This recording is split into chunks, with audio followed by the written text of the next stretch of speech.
what can you tell us what law enforcement looked like at the scene of a car accident or any tragedy like that prior to TIF's initiative being enacted versus how it looks now that we do have that emergency contact information in place? Sure, you have to just imagine when an officer gets to the scene of a crash, most of the time it's very chaotic. You have vehicles that have to be identified, people that you're trying to tend to and give them medical attention if needed as EMS is arriving, and you're trying to figure out, if there are any witnesses and anything that you can do as an investigator to try to determine what happened.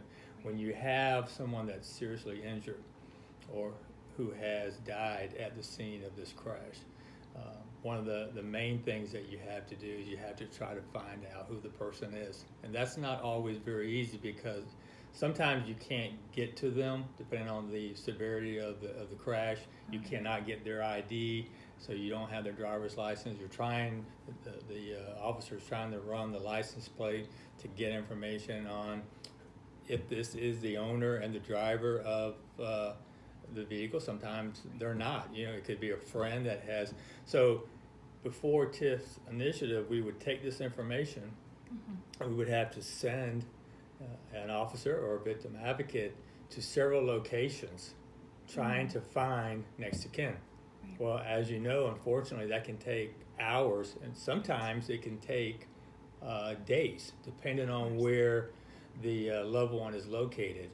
What TIF's initiative has done for law enforcement, it has given us the ability to pull up the information on the laptop that we have in the car and to immediately find that next of kin information.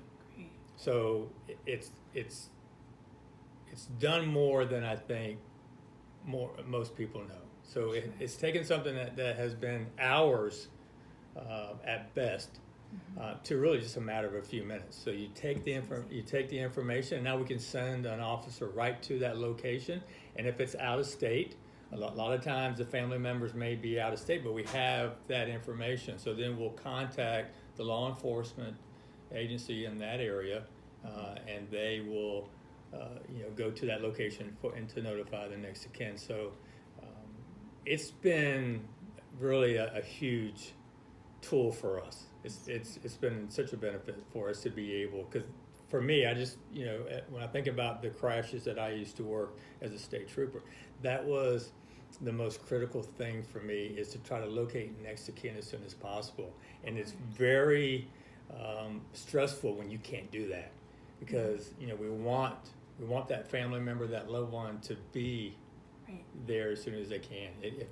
I wanted, even if we knew that things were not looking good, if I could at least get someone there to spend a few minutes with their loved one before they unfortunately pass. So I love Christine Olson. Everything that she has done has been a huge benefit to law enforcement agencies throughout the state of Florida and beyond.